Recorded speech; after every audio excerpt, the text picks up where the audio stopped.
Salatu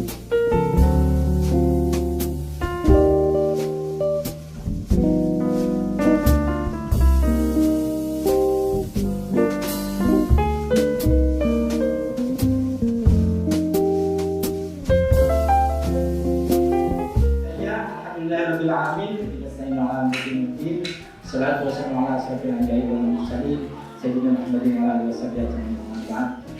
Bapak Ibu sekalian, para peserta anggota Arsan RT 10 yang berbahagia pada sore hari ini, kebetulan ada di depan kita bersama ini ada kedatangan dari warga kita, Ibu Erika Agustianingsih SH MH Analis Hukum Ahmadiyah. Beliau akan menyampaikan paparan mengenai sosialisasi ya kita undang-undang hukum pidana mengenai Undang-Undang 1 tahun 2023. Nanti yang bersangkutan yang akan menyampaikan langsung secara konkret. Alhamdulillah atas waktunya, terima kasih Ibu Erika. Kita semua di sini akan mendapatkan curahan ilmu baru, pengetahuan baru mengenai tindak pidana, alat pencegahan kehamilan, pembunuhan kandungan, aborsi dan lain-lain.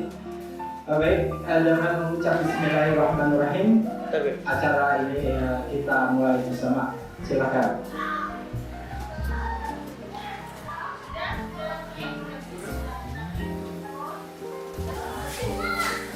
Baik, saya akan memulai terkait dengan sosialisasi Undang-Undang Nomor 1 Tahun 2023 tentang tindak pidana penunjukan alat pencegahan kehamilan, pembunuhan karena aborsi.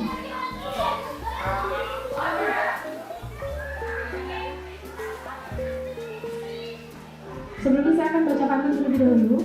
Jalan-jalan ke kota tua. Jangan lupa beli kelapa. Mari kita bersama-sama mempelajari KUHP baru yang ada. Sebelumnya perkenalkan, nama saya Erika Agustianingsih. Saya analis hukum Ahmadiyah dari Direktorat Jenderal Administrasi Hukum Umum. Ini saya akan menjelaskan terkait adanya pengesahan KUHP nasional. Dari KUHP yang sebelumnya, ini telah ada pergantian KUHP nasional yang disahkan pada 6 Desember 2022 pada sidang paripurna DPR dan diundangkan pada 2 Januari 2023. Dan undang-undangnya yaitu Undang-Undang Nomor 1 Tahun 2023 dan akan berlaku 1 Januari 2026. Oleh karena itu, kemarin saya diberikan terkait pelatihan ini dan diharapkan untuk ada sosialisasi dengan warga sekitar. Tujuannya dari KUHP nasional ini untuk membawa perubahan terkait hukum pidana Indonesia dengan menekankan keadilan dan keseimbangan antara perbuatan dan perilaku tindak pidana. Perbedaannya dari KUHP lama dan KUHP baru, KUHP lama itu ada 3 buku. Yang satu itu ketentuan umum, kejahatan sama pelanggaran. Kalau yang KUHP baru sekarang itu tidak mengenal terkait adanya kejahatan dan pelanggaran. Di sini terkenal adanya tindak pidana. Di buku ini tidak mengenal adanya kejahatan pelanggaran. Di KUHP baru. Dan di KUHP yang lama itu terdiri dari 49 bab, diubah jadi 37 bab. KUHP lama 569 pasal diubah jadi 632 pasal. Itu KUHP yang baru, yang kemarin baru disahkan. KUHP lama dan KUHP baru perbedaannya yaitu mengenal 2 jenis. Yang KUHP lama ada pidana pokok sama pidana tambahan. Di KUHP baru menambah 1 jenis yaitu tindakan dan mengatur sanksi pidana, termasuk pidana penjara, pidana denda, adanya kerja sosial, dan pidana pengawasan. Di KUHP yang lama tidak mengatur adanya penyelesaian perkara di luar pengadilan. Di KUHP lama itu mengatur semua pengaturan penyelesaian perkara di dalam pengadilan. Jadi tidak mengatur adanya perkara yang diselesaikan di luar pengadilan. Yang di KUHP baru itu mengatur mengenai adanya penyelesaian di luar pengadilan, terutama untuk pelaku anak-anak dan tindak pidana ringan. Ya betul Pak, KUHP baru itu memperingan terkait adanya tindak pidana yang dilakukan oleh pelaku tindak pidana tersebut. Di KUHP baru itu menghapus adanya pidana mati sebagai hukuman pokok, mengganti pidana penjara seumur hidup dan pidana penjara sementara. Jadi sekarang itu dirubah.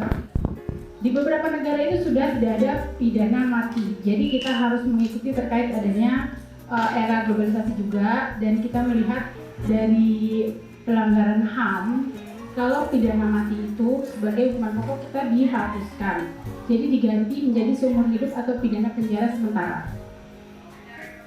Di KUHP lama, subjek hukumnya itu perorangan, orang semua di dalam KUHP lama. Tapi di KUHP baru itu ada korporasi, badan hukum, badan usaha. Itu di situ ada. Jadi pengaturan korporasi yang melakukan tindak pidana, pelanggaran tindak pidana itu di KUHP baru ada, diatur di situ.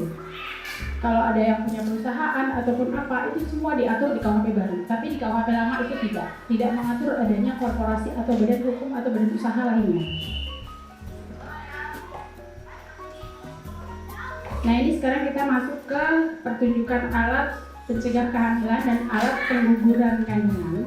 Terdapat pada buku kedua tentang tindak pidana, khususnya bab 15 tentang tindak pidana kesusilaan. Jadi di dalam KUHP baru itu Undang-Undang Nomor 1 Tahun 2023 ada berbagai macam.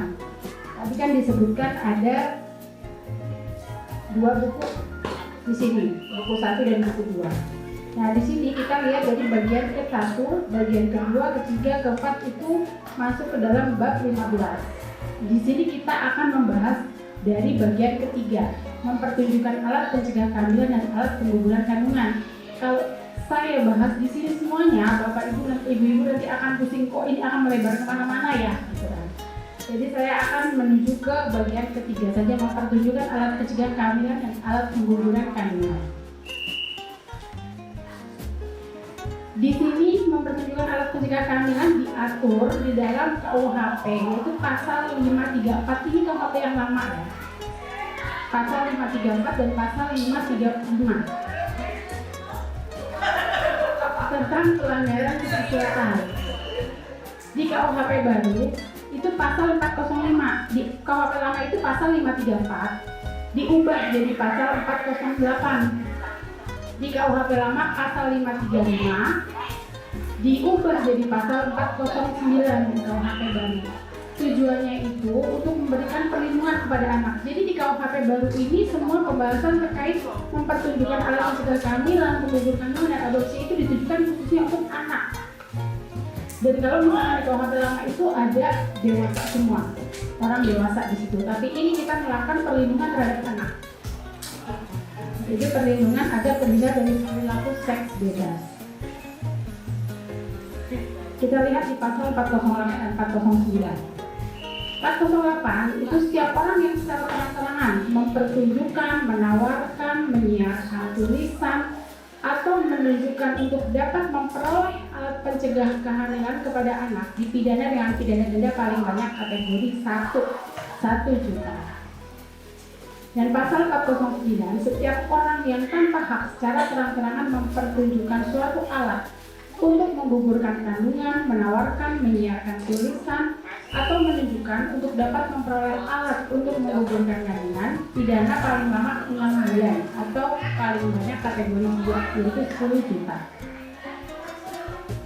Di unsur pasal 408 kita lihat adanya unsur objektifnya, terang-terangan. Tidak terang-terangan menawarkan, memperlihatkan, menunjukkan alat untuk pencegah kehamilan. Dan unsur yang kedua itu menyiarkan tulisan atau menunjukkan, itu ada juga unsur objektifnya. Sedangkan unsur subjektifnya itu kepada seorang anak. Anak di sini disebutkan anak kurang dari 18 tahun. Itu pasal 408. Dan pasal 409 di sini secara terang-terangan juga unsurnya, dan yang pelaku subjektif hukum pidana juga ada. mempertunjukkan suatu alat untuk menggugurkan juga ada, tapi di pasal 409 ini objeknya bisa anak dan juga bisa orang dewasa. Delik formilnya tanpa melihat akibat. Mau itu akibatnya anak itu, oh ada di situ ininya, alatnya ada di sini, oh akibatnya anak itu memakai itu bukan. Yang dilihat di sini itu mempertunjukkan, melihat. Jadi nggak melihat akibatnya, tidak melihat akibatnya anak itu pakai itu, apa ya akibatnya itu bukan. Jadi yang dilihat di sini alat memperlihatkan alat itu kepada anak. Jadi takutnya nanti di sekolah ataupun di mana atau di mana. Jadi kalau dari Profesor IGD Maduri Biasa dari penyusun tim OHP yang baru ini menyarankan kalau seandainya ada anak di rumah lebih diawalkan untuk kita memberikan informasi terkait kebebasan seksual ataupun alat pencegahan ataupun tidak masalah, karena daripada anak itu tahu dari informasi di luar nanti ada kesalahpahaman, lebih baik diberikan lebih awal kepada anak tersebut. Ya, supaya tahu dari awal, daripada nanti kita ada akibatnya. Oh, akibatnya tidak melihat akibat dari sini tindak pidananya itu. Dilihat dari alat alat untuk menggugurkan kandungan itu atau mencegah kehamilan kepada anak di sini. Contohnya pasal 408. Ada seseorang terbukti menawarkan kondom pada seorang anak SMP, maka perbuatan tersebut sudah cukup untuk memenuhi unsur kedua dari tindak pidana mempertunjukkan alat pencegah kehamilan. Itu sudah masuk ke dalam pasal 408 KUHP yang baru. Dan pasal 150 KUHP batasnya itu kurang dari 18 tahun. Dan di pasal 409 dibenarkan keadaan di mana seseorang yang menggugurkan kandungan adalah korban tindak pidana pemerkosaan. Alat pengguguran kandungan tidak terbatas pada alat medis atau kedokteran, tapi juga alat tradisional, misalkan menunjukkan ramuan-ramuan tradisional yang memang bisa menggugurkan kandungan, seperti jamu misal. Itu disebut sebagai alat. Jadi alat bukan sebagai benda, tapi juga yang tidak kasat mata dilihat, dan itu jamu juga termasuk ya, karena ramuan tradisional itu bisa membuat pengguguran kandungan juga. Di sini kita masuk terkait aborsi ya, dengan adanya KUHP baru, pengaturan aborsi di Undang-Undang Nomor 36 Tahun 2009 itu tentang kesehatan itu dicabut dan dimasukkan dianulir ke dalam KUHP yang baru. Di pasal 622 ayat 1, pasal 192, pasal 194, pasal 165 tentang kejahatan itu dinyatakan dicabut dan tidak berlaku. Oleh karena itu sekarang berlakunya terkait kejahatan ataupun apa itu di KUHP yang baru. Karena di situ diatur terkait semua mengenai aborsi, mengenai pelakunya ataupun mengenai yang melakukan aborsi itu, baik dari persetujuan ibunya ataupun tidak. Dari peraturan pemerintah nomor 61 dan peraturan Menteri Kesehatan mengatur lebih lanjut tentang aborsi pada kondisi tertentu. Jadi tentang kesehatan nomor 36 tahun 2009 itu dicabut, dan Menteri Kesehatan nomor 3 tahun 2016 itu mengatur tentang aborsi juga di situ. Jadi KUHP baru itu mengatur terkait aborsi, tapi pada saat tertentu itu di Undang-Undang Kesehatan itu nomor 3 tahun 2016 itu juga berlaku juga. Jadi kita lihat dari case by case. Kasusnya yang kita lihat di sini. Di pasal 463 KUHP. Setiap perempuan yang melakukan aborsi dipidana penjara paling lama 4 tahun. Dan yang kedua, tidak berlaku dalam hal perempuan yang merupakan korban tindak pidana pemerkosaan, tindak pidana kekerasan seksual lain yang menyebabkan kehamilan dengan umur kehamilannya tidak melebihi 14 minggu atau memiliki indikasi kedaruratan medis. Sehingga di sini di pasal 463 itu tujuannya untuk melindungi dari korban tindak pidana perkosaan atau tindak pidana kekerasan seksual, sehingga dari segi medis itu bisa dilakukan aborsi. diutamakan terkait adanya memiliki indikasi kedaruratan medis, itu sudah pasti ya bisa dilakukan terkait adanya aborsi. Apalagi tetapi itu umur kehamilan tidak melebihi 14 minggu jika terjadi adanya pidana kekerasan seksual. Pasal 463 itu masuk delik material. Yang kita lihat adalah akibatnya. Oh, akibatnya anak itu hamil, seperti itu. Ini adalah termasuk dalam delik material. Dan yang ditimbulkan dari sebuah tindak pidana, dampaknya meninggalnya janin dalam kandungan. Pengecualian tindak pidana medis aborsi terhadap janin yang memang sudah meninggal. Jadi yang memang sudah meninggal itu tidak dilakukan, tidak termasuk dalam tindak pidana aborsi. Aborsi dilakukan oleh tenaga medis dengan persetujuan ibu hamil kecuali korban atau orang yang tindak kekerasan seksual. Jadi pada pasal 463 itu pada ayat 1 disebutkan pada adanya aborsi, ibunya itu akan juga diaborsi, akan dilakukan penghukuman. Dan yang kedua itu pengecualian bagi korban pelecehan seksual dan juga tindak pidana kekerasan.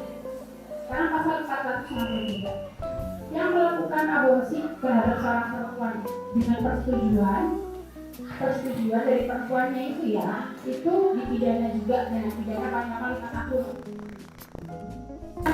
Tujuan pidana dengan pidana paling lama 12 tahun ini hukumnya pelakunya melakukan aborsi dengan persetujuan perempuan itu dihukum 5 tahun. Tapi kalau persetujuan perempuan itu tidak dihukum, yang dihukum pelaku yang melakukan aborsi tersebut.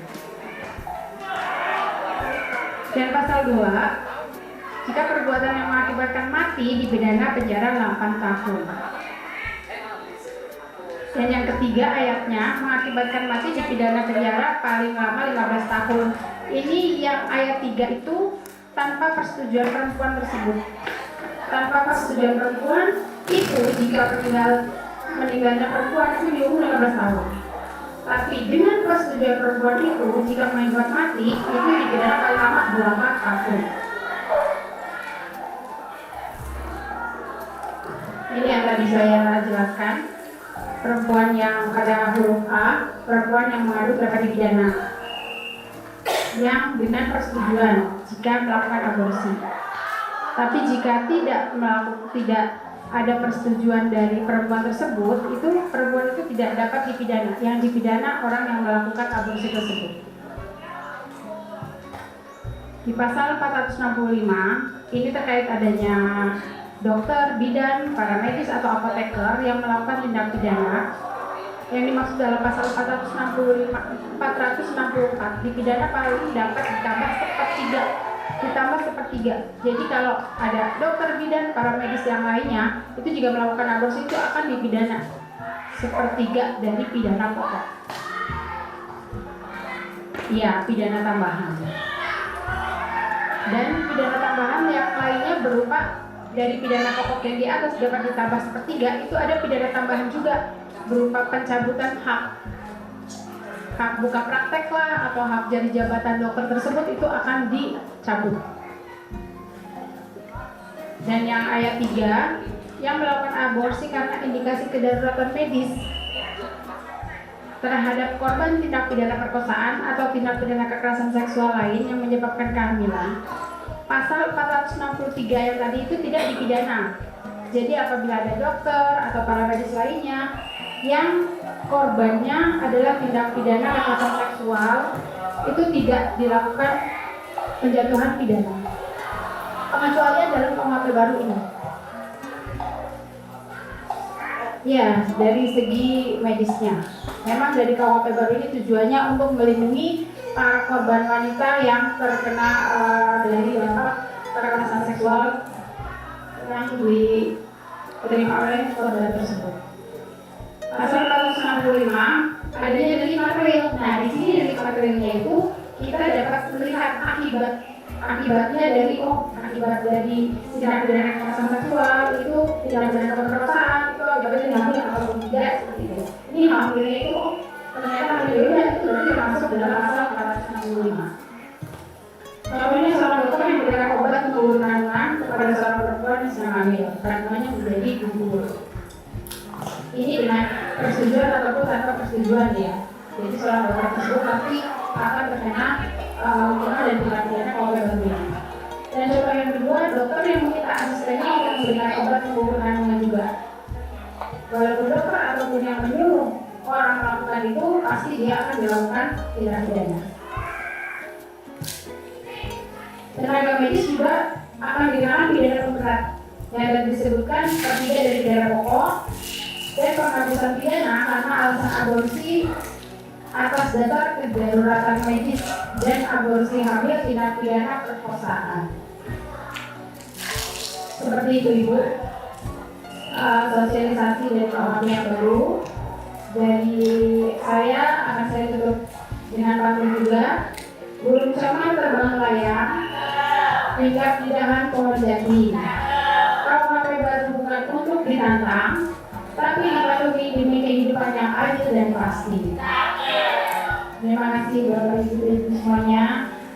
Sebelumnya saya akan coba untuk buka pertanyaan, tapi terbatas ya karena waktunya ini takutnya belum sore dan saya akan membagikan angket lagi untuk terkait pemahaman. Tujuan pemahamannya sampai mana saya jelaskan tadi. Mudah-mudahan 1, 2, 3 pasal nyangkut ya Bu ya. Dari segi pertanyaan, sebelumnya sih tadi sih saya awal sebelum mendapatkan paparan dari Ibu Rika, kayaknya pertanyaan dulu lah, tapi begitu mendapat gambaran jelas, kayaknya gitu doang. Ini pertanyaan seperti ini, apa yang dimaksud dengan menggugurkan kandungan tanpa hak? Awalnya kan susah jawabnya. Itu tadi ada kebetulan di pasal 400.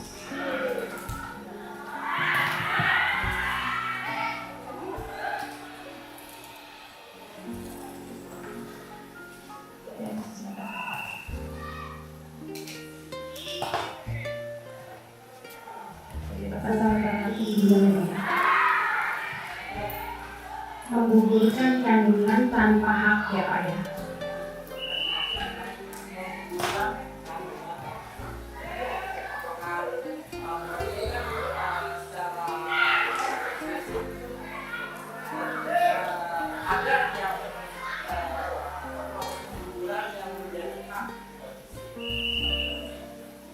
Jadi kalau dari KUHP baru ini terkait adanya pengguguran kandungan tanpa hak atau aborsi ya.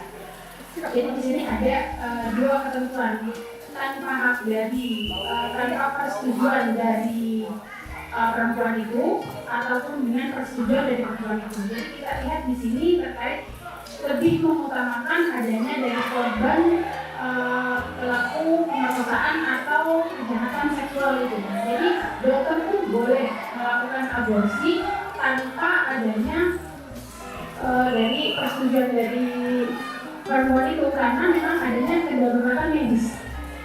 Ya, itu tadi kedaruratan medis itu. Jadi tanpa kalau seandainya tidak digugurkan, nanti ada akibat dari ibu itu. Jadi itu diperbolehkan di KUHP baru ini. Ya, dengan hak ataupun tanpa hak, karena memang di KUHP ini ada pengecualian itu Pak yang lebih diutamakan karena memang akhir-akhir itu sebelum adanya KUHP nasional ini kan banyak sekali ya kasus-kasus terkait aborsi atau percetakan itu tidak diatur secara eksplisit, tidak diatur terkait adanya detail pelakunya seperti apa. Dan kalau dokter atau para medis itu kan pasti ada ikatan IDI ya. Itu akan lebih sulit di situ. Tapi kalau kita mengatur terkait KUHP baru di sini itu sudah banyak mengatur di situ dari pelaku tindak pidana atau dari korban tersebut. Seperti itu. Ada pertanyaan. Assalamualaikum warahmatullahi wabarakatuh. Perkenalkan nama saya Bu Hera WNK dari lokasi Medan. Pertanyaannya gini, tadi kan ada pasal KUHP baru, KUHP lama, pasal ini, pasal itu gitu ya. Cuma yang nggak nampak di sini ya, apakah ada nih perbedaan aborsi yang dilakukan oleh korban pemerkosaan gitu ya, sama dengan aborsi biasa dalam KUHP baru. Terima kasih. Pertanyaannya terkait adanya aborsi yang dilakukan oleh korban perkosaan dan KUHP baru ini. Oke. Bagus ya. Ini tadi kita sambung dengan pertanyaan dari Bapak RP ya. Sebetulnya inti dari aborsi. Ya, kita jadi pasal aborsi ya. Inti dari permasalahan itu dari pasal 463. Pasal 43 itu setiap perempuan yang melakukan aborsi dipidana di penjara paling lama 4 tahun. Jika KUHP yang lama itu tidak mengatur, dan di KUHP lama itu sudah mengaturnya pasal 463 yang itu tadi dikaitkan terkait adanya korban tindak pidana perkosaan, tindak pidana kekerasan seksual itu tidak diatur di KUHP yang lama. Perbedaannya itu sangat luar biasa ya, karena memang tujuan dari KUHP baru ini kita lebih melakukan perlindungan dari korban tindak pidana kekerasan seksual, itu tujuannya dari KUHP baru ini. Dan tujuan yang lebih ditemakan yaitu terkait tindak pidana kepada anak, karena memang luar biasa kalau yang dilihat sebelum adanya KUHP baru ini, alat pencegah kehamilan, gugur kandungan itu bisa didapatkan dimanapun ya, bisa didapatkan di toko di mana atau di rumah atau di mana gitu, itu pasti gampang, dengan mudahnya itu didapatkan. Tapi tidak ada aturan terkait adanya undang-undang bagaimana ini apabila alat pencegah kehamilan itu ditujukan ke anak. Dan kaitannya dengan pertanyaan di bawah itu tidak diatur dalam pasal 463. Itu sudah cukup jelas dari KUHP baru dan KUHP lama. Di KUHP lama itu tidak mengatur terkait adanya korban tindak pidana perkosaan itu seperti apa nanti, bagaimana bisa diaborsi ataupun tidak gitu. Nanti apa dampak negatif dan positifnya dari korban itu apabila tidak dilakukan aborsi. Tapi ada pengecualian apabila ada terkait darurat medis, itu pelaku ataupun dokter itu tidak melakukan penjatuhan pidana. Di KUHP ini disebutkan seperti itu. Disebutkan. Yang ada namanya bisa dipukulin Bu. Ini yang baru lagi.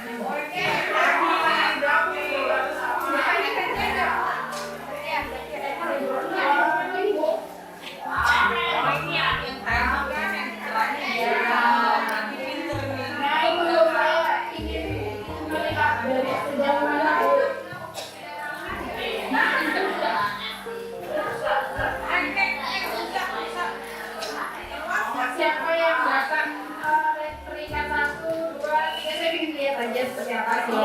Oh iya Bu, jangan iya. Dapat Bu.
Itu ada tahunnya ya,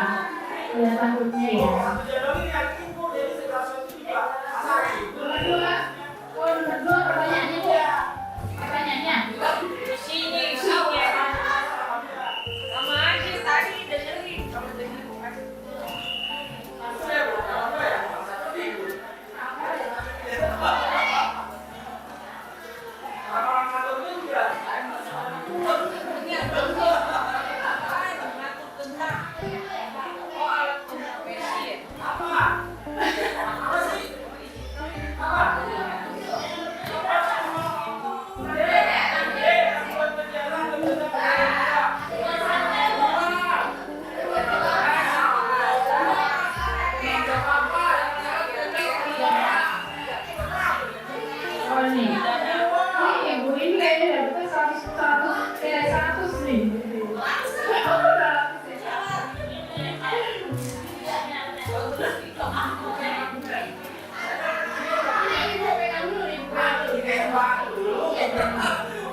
Sudah ya Ibu ya?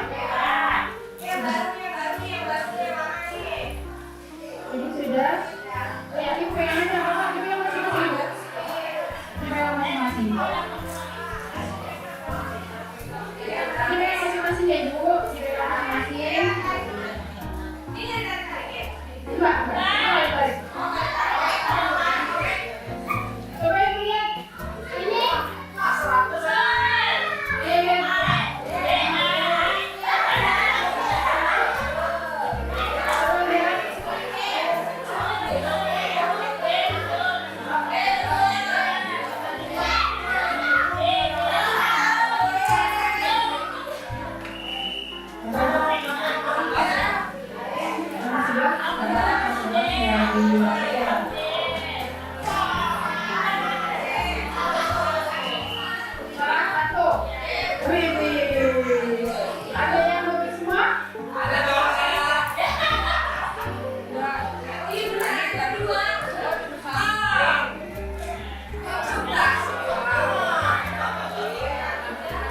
Ada yang salah dua? Salah dua Ibu? Oke, salah tiga.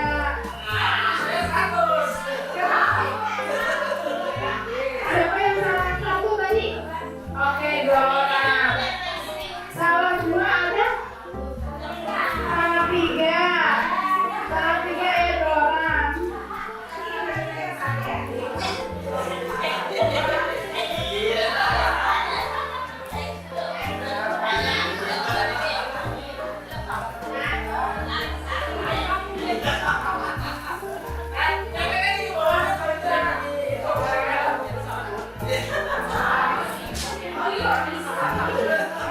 Ini nggak ada yang salah dua. Salah dua, oke. Saya ambil dari peringkat 1, peringkat 2, peringkat 3 ya. Salah 1 tadi ada 2.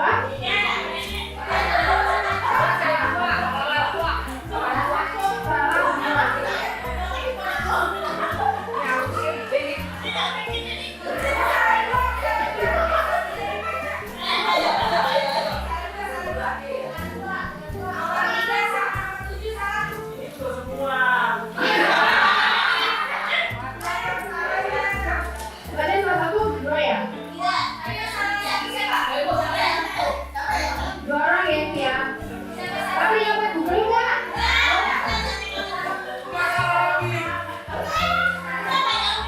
Tadi yang ketiga Ibu ya? Salah 2 ya Ibu ya? Salah 2. Banyak banget ya. Terus bagaimana nih saya ambil peringkat 3 itu 1 orang. Jadi berhubung yang salah 2 tadi berapa? 5. Oke, saya kasih pertanyaan ya. Hanya 1 orang yang akan saya berikan hadiah. Sebentar ya. Sebentar. Yang paling cepat jawab yang dapat hadiah.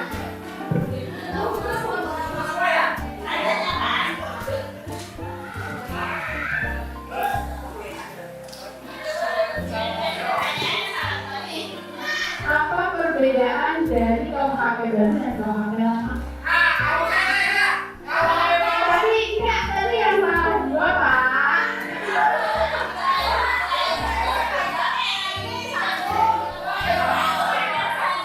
Apa perbedaan KUHP baru dan KUHP lama? Yang paling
tadi ya terkait aborsi itu Bapak tadi menyebutkan terkait korban ya.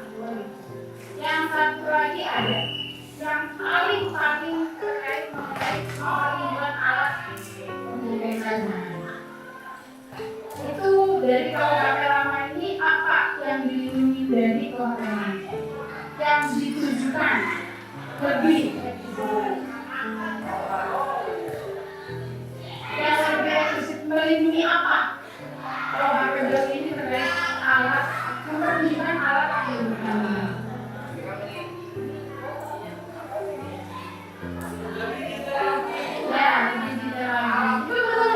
Betul tadi terkait aborsi itu kita lihat terkait ada perlindungan terhadap korban kekerasan seksual, korban pemerkosaan.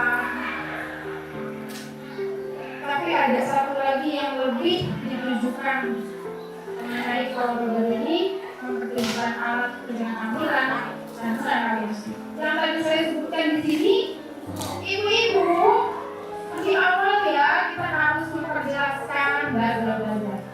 Ya.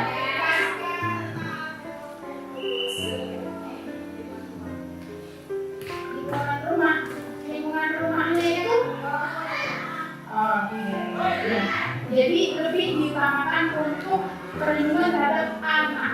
Jadi kalau KUHP baru ini kita lebih memperlindungan terhadap anak. Jadi apabila nanti ada yang melakukan mempertunjukkan alat penunjang kehamilan itu kita dilindungi oleh KUHP baru ini. Ada beberapa unsur itu ada di pasal-pasal yang saya sebutkan tadi. Kita ada di dua perlindungan terhadap korban, pencipta korban tindak pidana kekerasan dan pemerkosaan, yang kedua perlindungan terhadap anak. Itu ada dua.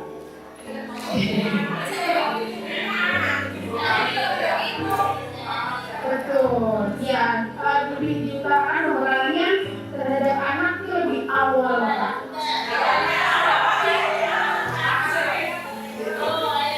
Tadi ada yang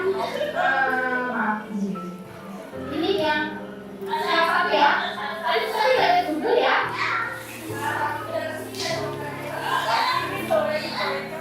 Boleh.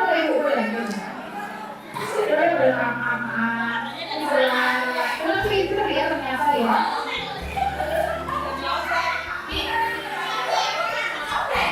Kenapa Ibu?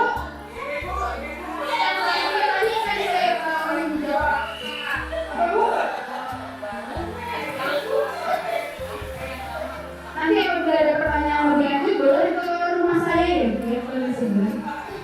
Rumah sementara.